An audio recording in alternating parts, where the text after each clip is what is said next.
forces armées, réalisé par la Direction de l'information et des relations publiques des armées.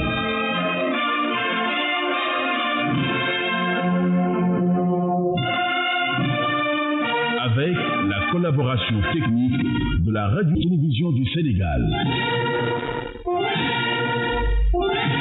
Armée Nation, vous écoutez Armée Nation, la voix des Djambars. Fidèles auditeurs de l'émission Armée Nation, bonjour et bienvenue au studio adjudant Mansour Diouf de la DIRPA. C'est toujours un réel plaisir de vous retrouver scotché à cette fréquence. Tout de suite, le sommaire. La ligne de mire sera consacrée à la cérémonie de levée de corps de militaires du 5e détachement sénégalais de la mission de la Communauté économique des États de l'Afrique de l'Ouest en Gambie à l'hôpital militaire de Ouakam.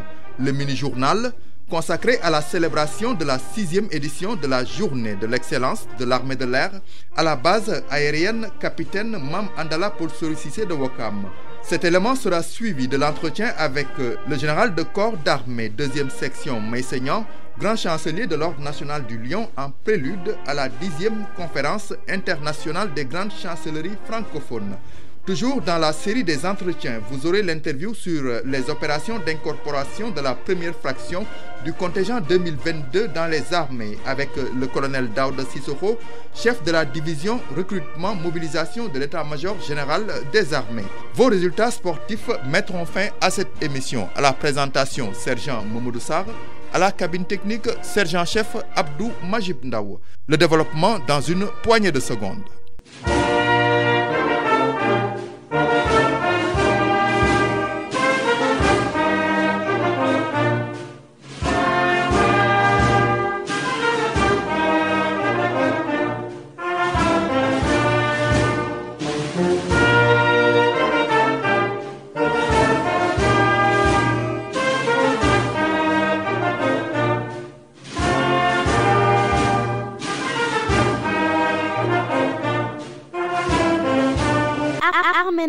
Les armées ont rendu un dernier hommage au feu sergent-chef El Hadji Boubacar Ba du 34e bataillon d'infanterie et Mamadou Khalidou Diallo du 3e bataillon d'infanterie.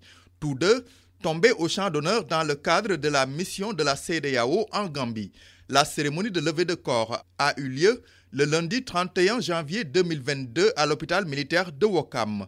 Elle a été présidée par Maître Sidiki Kaba, ministre des Forces armées, en présence du général de corps d'armée, chef d'état-major général des armées, du général de division, haut commandant de la gendarmerie nationale et directeur de la justice militaire, d'autorités civiles, militaires, parents, proches et amis des défunts. Au terme de cette cérémonie, le ministre des Forces armées s'est rendu au chevet des militaires du 5e détachement sénégalais de la mission de la CEDEAO en Gambie, blessés et internés à l'hôpital militaire de Ouakam et à l'hôpital principal de Dakar. Reportage.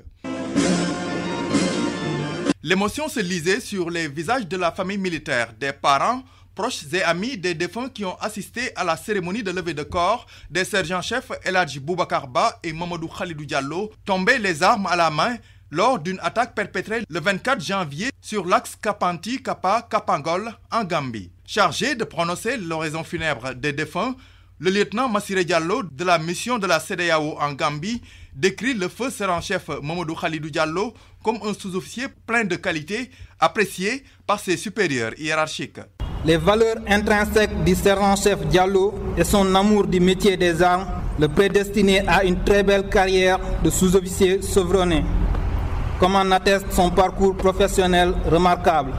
Ses qualités ont été reconnues à l'unanimité par ses supérieurs hiérarchiques qui l'ont noté comme étant un sous-officier compétent, d'une présentation exemplaire et d'une grande courtoisie.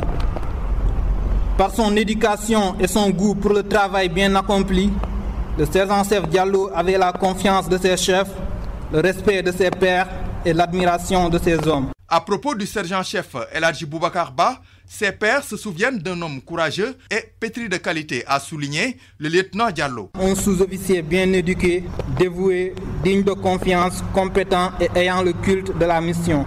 Hélas, dans l'après-midi du 24 janvier 2022, il a rencontré son destin dans les localités de Kapa, en Gambie, alors qu'il était avec sa section. Blessé par balle durant de violents combats, Il a finalement succombé après s'être fait remarquer par son audace et son courage exceptionnel au combat. À propos de la vie, Victor Hugo disait ceci: vivre est une chanson dont mourir est le refrain.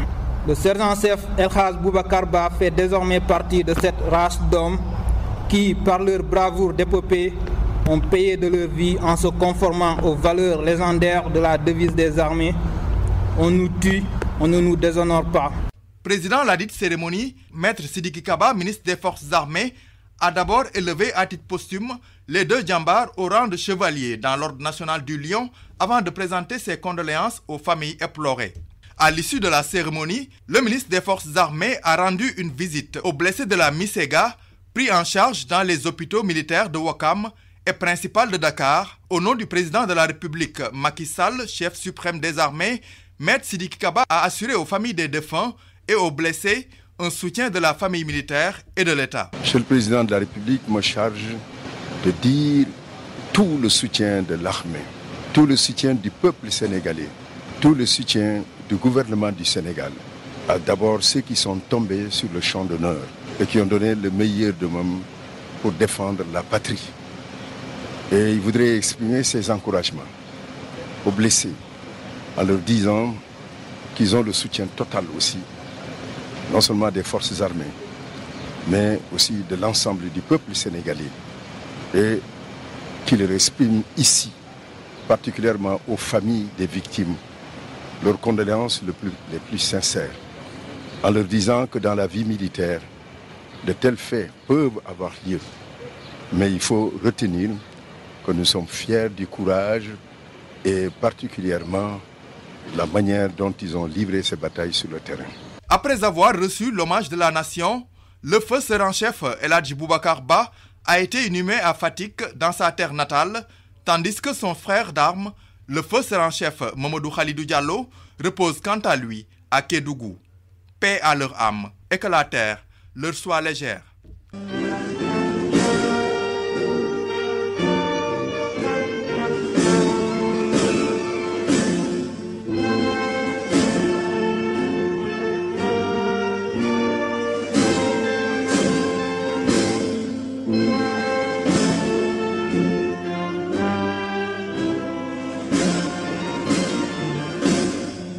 La 6e édition de la Journée de l'excellence de l'armée de l'air a été organisée le mercredi 19 janvier 2022 à la base aérienne Capitaine Mam Andala Paul Sori Cissé de Ouakam. Cette activité qui vise à promouvoir le mérite a été présidée par le général de brigade aérienne Papa Souleymane Sarr, chef d'état-major de l'armée de l'air, en présence des familles des récipiendaires. C'est un compte-rendu du sergent Ahmed Tidiane Djemé, Bureau Information Relations Publiques Air. Promouvoir le mérite, l'esprit d'engagement et de sacrifice dans le travail, tel est le credo de cette journée d'excellence. L'armée de l'air a mis à profit cette journée pour honorer un personnel exemplaire de par sa discipline, sa persévérance, son esprit d'équipe et son engagement sans bavure dans sa mission régalienne. Le général de brigade aérienne Papa Souleymane Sarr, chef d'état-major de l'armée de l'air, a salué le mérite des aviateurs qui, par leurs efforts soutenus, se sont particulièrement distingués. Honneur ne pourrait être plus grand que d'être cité en exemple dans ces circonstances. Cette journée est également l'occasion de saluer le mérite des aviateurs qui, par leurs efforts soutenus, se sont particulièrement distingués durant l'année académique en état-major de leur promotion. À ces dignes représentants de l'armée de l'air, je voudrais magnifier l'esprit d'engagement et le sérieux qui vous a animé durant ces importantes phases d'acquisition et d'assimilation de connaissances et qui témoignent à suffisance de vos excellents résultats académiques. 25 aviateurs ont été primés lors de cette 6e édition. Cette consécration est synonyme de dévouement et d'abnégation.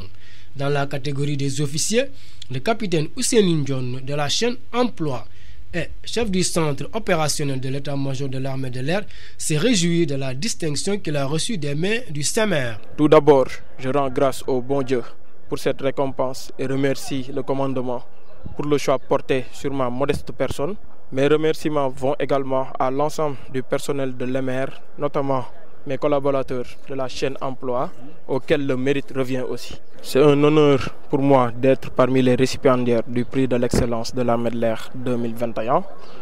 Je ne vais sans doute pas oublier ma famille, qui a toujours fait preuve d'un soutien sans faille pendant toutes ces années de carrière. Je salue d'ailleurs ceux parmi eux qui ont bien voulu faire le déplacement ce matin, ici à la base aérienne Capitaine Andala Cissé, et leur dédie d'ailleurs ce prix. Donc, je considère que ce prix est d'une part le fruit d'un travail de plusieurs années, mais d'autre part une responsabilité supplémentaire sur mes épaules, car il va falloir persévérer dans la voie de l'excellence et relever les défis. Les majors des différentes promotions de stage de l'année académique 2021 ont eux aussi reçu leur diplôme d'excellence. Le sergent Moussa Diao de la 9e promotion du brevet élémentaire en maintenance aéronautique de l'école de l'armée de l'air. Aujourd'hui, j'ai été parmi les lauréats et primé par le chef d'état-major de l'armée de l'air en tant que major de ma promotion et de ma spécialité plus précisément. Et bon, je dois avouer que c'est une très grande satisfaction de recevoir un tel diplôme d'excellence de la part du CEMER. C'est une motivation et il faut dire que c'est la preuve que toujours c'est bien de se donner à bout et bon, d'être récompensé pour notre travail et ne pas lâcher aussi et toujours avoir davantage de l'abnégation pour bien réussir sa mission dans sa profession plus précisément, je dirais. Vraiment, c'est une excellente journée pour moi et ça marque vraiment une grande empreinte dans mon cursus. Et ça me permettra aussi de donner l'exemple à mes promotionnaires avec qui j'ai eu à passer beaucoup de moments aussi. Et aujourd'hui, être primé devant eux, c'est plus une grande satisfaction. Et leur donner cet exemple aussi pour d'éventuels concours et stages qui vont venir à l'avenir. Et j'espère bien que vraiment, ça ne sera pas la dernière fois aussi que je reçois cette distinction aussi. Selon le général de brigade aérienne Papa Souleymane Sarr, chef d'état-major de l'armée de l'air, l'organisation de cette journée de l'excellence témoigne une nouvelle fois de l'importance que l'armée de l'air accorde à ces hommes et femmes qui constituent de solides piliers dans l'exécution de ses missions régaliennes. Sergent Ahmed Tidiane Deme, Bureau Information Relations Publiques Air.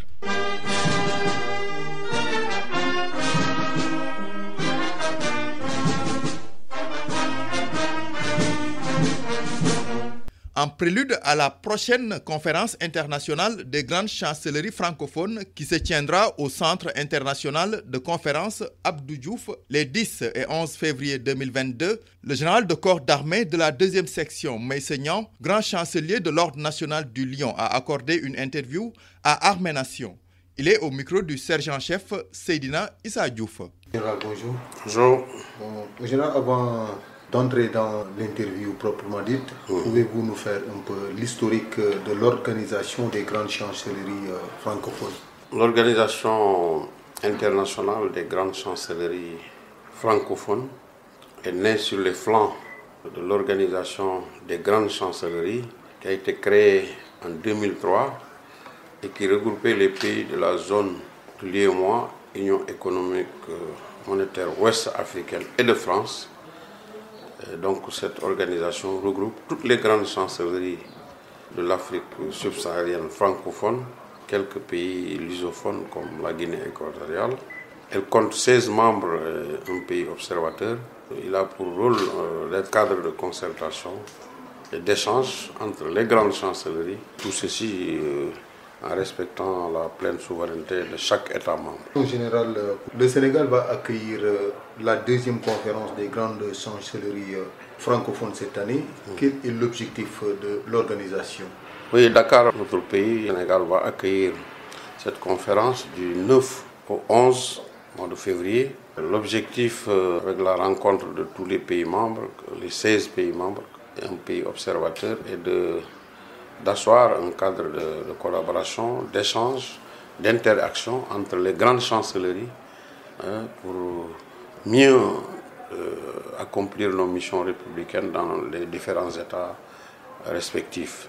Le Sénégal qui va assurer à l'issue de cette rencontre la présidence en exercice pour 1 an ou 1 an et demi, voire 2 ans, parce que la dernière conférence date de juin 2019.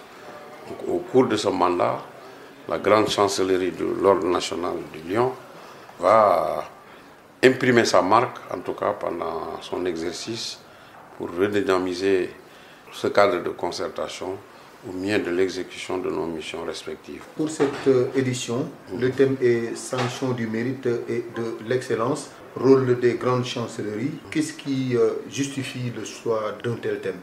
Le choix de ce thème qui a été effectué par le grand maître, Monsieur le Président de la République, s'intègre dans le contexte actuel où il faut valoriser le mérite, l'excellence, promouvoir en tout cas les valeurs, ces valeurs cardinales qui doivent inspirer les jeunes générations pour le devenir de notre nation, de notre État. Et Monsieur le Président de la République donc, a choisi ce thème pour qu'au cours de nos travaux qui démarrent le 9 par les experts, donc les secrétaires généraux des grandes chancelleries, et à partir du 11 avec les grands chanceliers, de discuter de ce thème pour mieux le vulgariser, pour mieux sensibiliser nos populations, surtout la jeune génération, à faire sienne ces valeurs qui cimentent une nation. Vous en êtes à votre 10e édition de cette organisation. Pour cette 10e édition, quelles sont les innovations? Les innovations majeures, c'est surtout, en tout cas, d'abord l'organisation sera vraiment valorisée parce que le Sénégal a cette tradition de bien accueillir, de bien organiser les rencontres internationales. Et nous ne voulons pas être en reste. C'est pourquoi depuis quelques mois, quelques semaines, nous sommes à l'œuvre avec l'appui de M. le Président de la République, grand maître, pour que l'édition de Dakar restera dans les mémoires. Par son organisation, par la pertinence de la thématique qui sera développée au cours du colloque, et également par les activités culturelles et récréatives qui seront offertes à nos participants pour leur faire connaître notre pays, sa culture et son patrimoine à tous les niveaux. En général, nous voulions surtout sur quoi peut porter le choix d'une nomination ou d'une décoration dans les ordres nationaux, étant donné que notre pays est en perte de vitesse sur le plan civique et républicain. Effectivement, vous savez que les décorations constituent des moyens de l'État pour sanctionner positivement les Sénégalais, toutes les catégories socio-professionnelles de notre nation. Et ces critères sont énumérés autour des valeurs de mérite, autour des valeurs d'excellence et de services rendus à la nation, services éminents, services distingués. Et à ce niveau, donc, le Code de l'Ordre national du Lion organise les conditions dans lesquelles les Sénégalais, où qu'ils se trouvent, peuvent être promus dans nos ordres nationaux, avec un processus de sélection très rigoureux organisé autour du grand chancelier avec l'ensemble des membres du Conseil de l'Ordre. Donc ces valeurs ont besoin d'être mises en exergue pour que la nation, les jeunes générations puissent s'en inspirer et maintenir haut le flambeau du Sénégal. En général, pourquoi le Sénégal a-t-il été choisi pour abriter cette 10e édition de cette organisation? Le Sénégal fait partie des pays membres, effectivement, mais vu le rôle qu'il a joué pendant les précédentes conférences, donc a été choisi par l'ensemble de ses pairs pour organiser à nouveau, parce que c'est la 2e édition au Sénégal, pour en tout cas prendre le flambeau et impulser encore de nouvelles dynamiques à l'organisation. Voilà, fidèles auditeurs, nous étions avec le général de corps d'armée Messignan, grand chancelier de l'Ordre national du Lion, sur la prochaine conférence des grandes chancelleries francophones qui se tiendra les 10 et 11 février au Centre international de conférence Abdou Diouf de Diamniadio.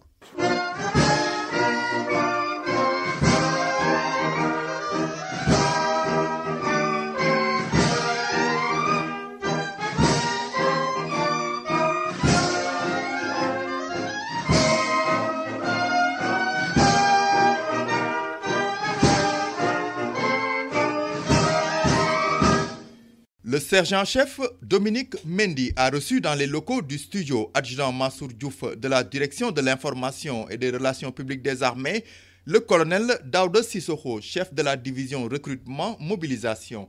Le colonel Sissoko va nous entretenir sur les questions relatives à l'incorporation des recrues de la première fraction du contingent 2022 au 12e bataillon d'instruction si au camp militaire des Montmargari de Bango. La mission, la composition des différentes commissions et leur fonctionnement, le bilan, entre autres sujets abordés. Suivons cet entretien. Auditrices et auditeurs de Armée Nation, nous sommes avec le colonel Daouda Sissoko, chef de la division recrutement et mobilisation dans le cadre des opérations d'incorporation des recrues de la première fraction du contingent 2022. Mon colonel, bonjour et bienvenue. Bonjour. Mon colonel, les opérations d'incorporation des jeunes recrues de la première fraction du contingent 2022 sont déroulées dans la période du 3 au 22 janvier dernier au 12e bataillon d'instruction sise au camp militaire des Montmargari de Bango. Quelle lecture faites-vous de cette mission qui vous a été assignée? Merci, chef Mendy. Donc, comme vous l'avez dit tout à l'heure, l'incorporation de la première fraction du contingent 2022 s'est déroulée dans la période du 3 au 22 janvier 2022 au centre d'instruction de Dakar-Bango, précisément au 12e bataillon d'instruction. Conformément à la note de service produite par l'état-major général des armées, il y a eu l'acheminement des recrues vers le centre d'instruction à partir des zones militaires, l'accueil et la prise en charge médicale qui se sont faits. En plus de ça, nous avons pris des mesures préventives contre la pandémie de Covid-19. Donc, le commandement en est très conscient et a donné des instructions fermes par rapport à cela. L'accueil s'est fait au niveau du poste police. L'équipe médicale les accueille, teste et puis procède à la visite médicale. Et ensuite, d'autres opérations se déroulent. Par exemple, la commission incorporation fait ses actes administratifs et puis, à la fin, ils sont remis à la disposition du 12e bataillon d'instruction. La question sur la pandémie, nous y reviendrons au cours de cet entretien. Cela dit, mon colonel, cette mission nécessite une parfaite coordination dans la mesure où les jeunes recrues proviennent de cette zone militaire. Quelle explication pouvez-vous donner à nos chers auditrices et auditeurs de Armée Nation de cette étape qui conditionne la réussite du recrutement? Oui, c'est vrai. C'est une étape très importante qui n'est pas à négliger, qui demande effectivement une bonne coordination entre les différents acteurs. L'état-major général des armées envoie une correspondance à toutes les zones militaires et tous les détails sont fixés dans cette note de service. Les moyens mis à leur disposition et tout ce qui s'ensuit pour l'acheminement des recrues vers Saint-Louis. Pouvez-vous revenir sur la composition des différentes commissions et leur fonctionnement dans les opérations d'incorporation des jeunes recrues au 12e bataillon d'instruction? Il y a pratiquement deux commissions, une commission d'incorporation et une commission médicale d'incorporation. Maintenant, dans la commission d'incorporation, nous avons 3 équipes, une équipe secrétariat, une équipe psychotechnique et enfin une équipe ouverture de dossier. Et l'équipe ouverture de dossier s'occupe des dossiers du contingent sortant. Donc pour la commission médicale, nous avons 3 équipes encore. Pour ça, il y a une équipe dépistage et vaccination contre Covid-19. C'est cette même équipe qui procède à la visite d'aptitude des recrues. Ensuite, il y a une équipe psychiatrique, bien sûr, qui est une équipe très importante, qui nous a beaucoup aidé pour filtrer, en fait, ces recrues. La dernière équipe de la commission médicale, c'est l'équipe dépistage cannabis. Et là aussi, vraiment, ça a été d'une importance capitale. Voilà, les commissions, vraiment, qui ont œuvré dans le cadre de l'incorporation des recrues de la première fraction du contingent 2022. Par rapport aux mesures qui ont été édictées par les autorités pour barrer la route au coronavirus, quelles sont les dispositions qui ont été prises pour protéger les recrues? Oui, vous savez, le commandement est très conscient de cette pandémie. Depuis le début, des mesures qui ont été prises, il y a eu quelques améliorations en fonction de l'état d'évolution de cette pandémie. Alors, c'est ainsi que pour cette fraction, il y a une équipe, comme je vous l'ai dit tantôt, qui accueille les recrues déjà au poste police qui procèdent au test Covid. Donc, ceux qui sont négatifs, ils vont directement à la visite médicale, et ceux qui sont positifs, mais ils sont internés et traités sur place, et puis ils rejoignent encore l'équipe pour aller faire leur visite médicale. Mon colonel, nous avons constaté qu'au cours de ces opérations d'incorporation, il y a toujours des recrues qui sont recalées par la visite médicale. Quel sort est réservé à ces dernières?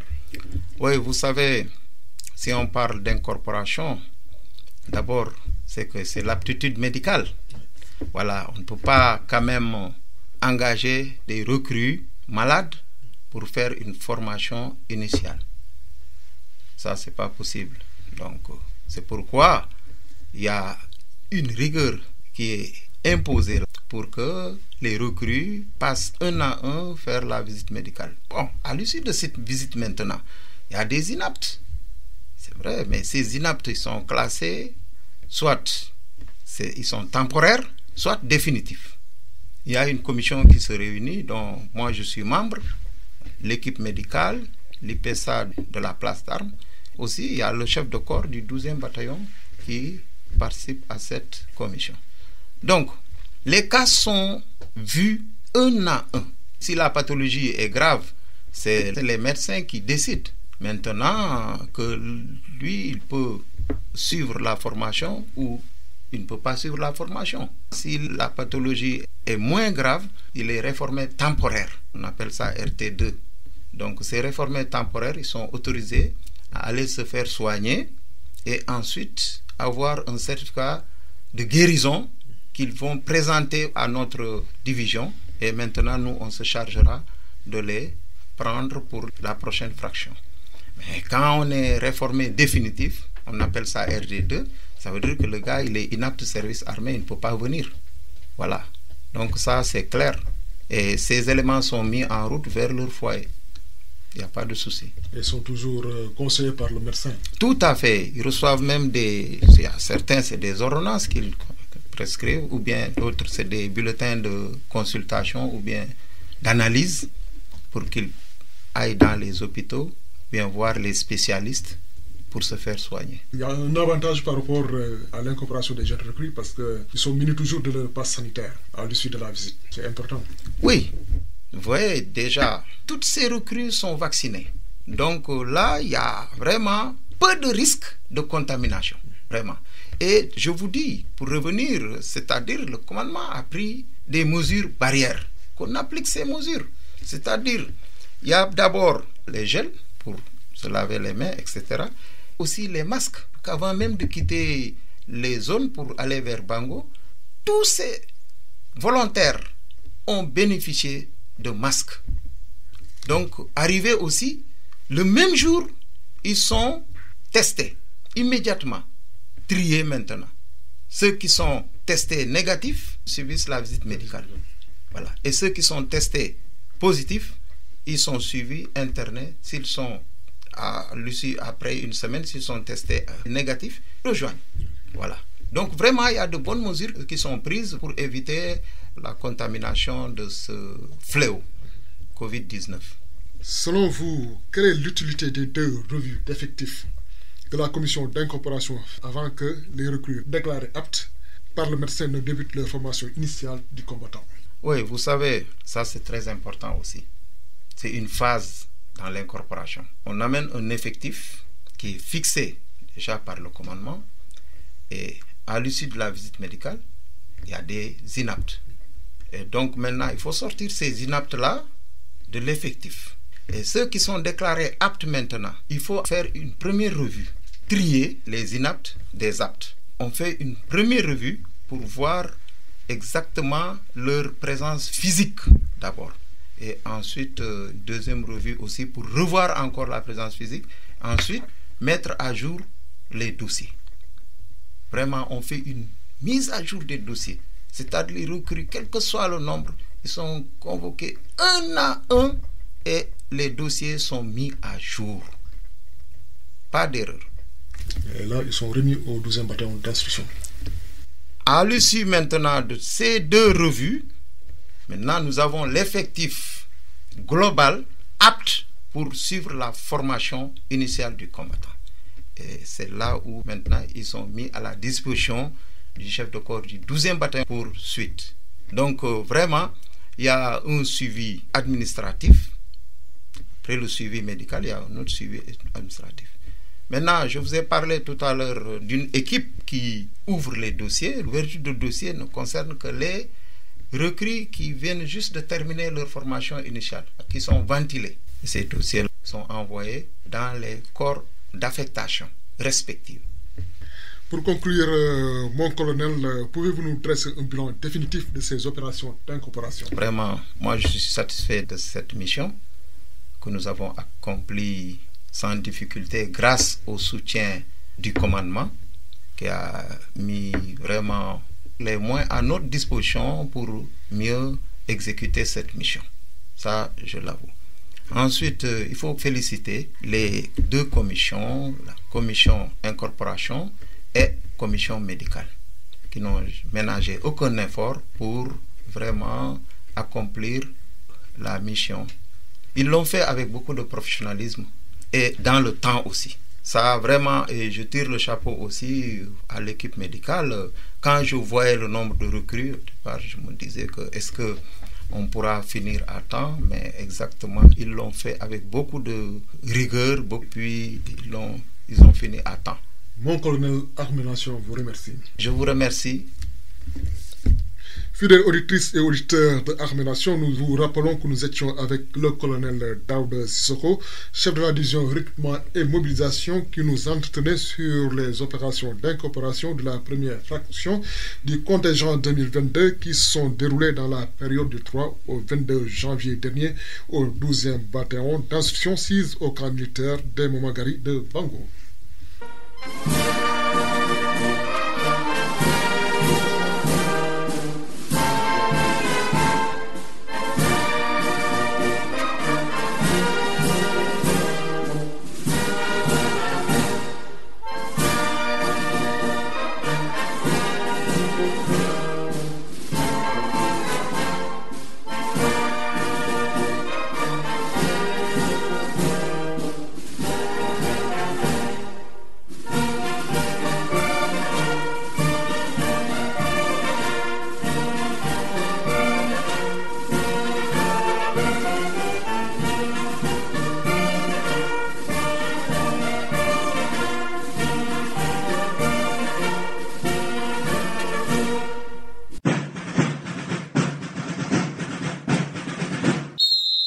Les résultats sportifs de la semaine vous seront donnés par le soldat de deuxième classe, Mortiam. Résultats sportifs de la semaine du 24 au 30 janvier 2022. La première journée du championnat national élite de handball a opposé l'association sportive des forces armées ASFA à l'Olympique de Diourbel.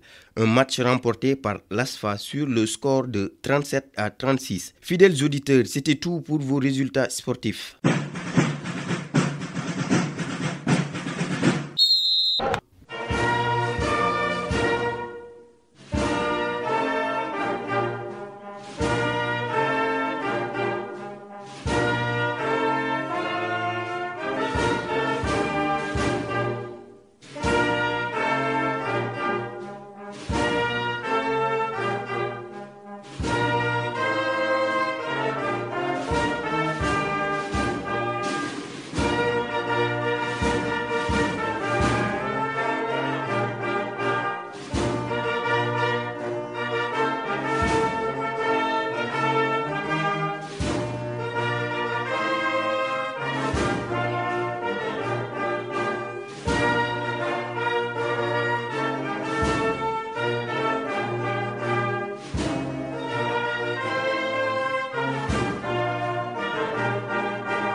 Fidèles auditeurs, nous sommes au terme de votre émission.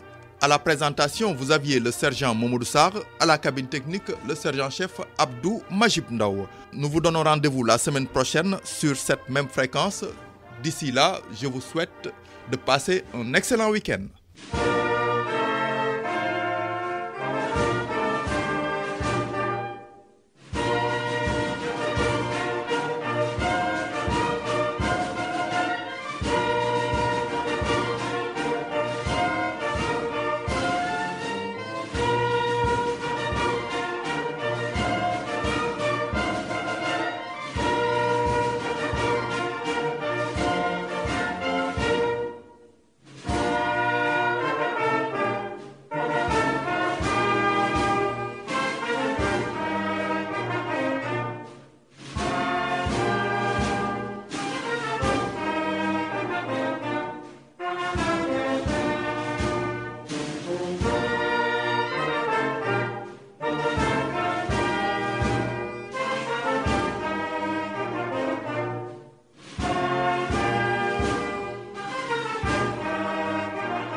Armée-Nation.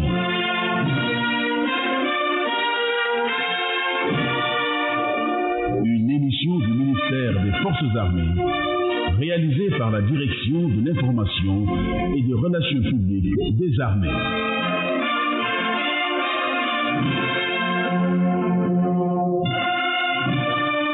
Avec la collaboration technique de la Radio-Télévision du Sénégal.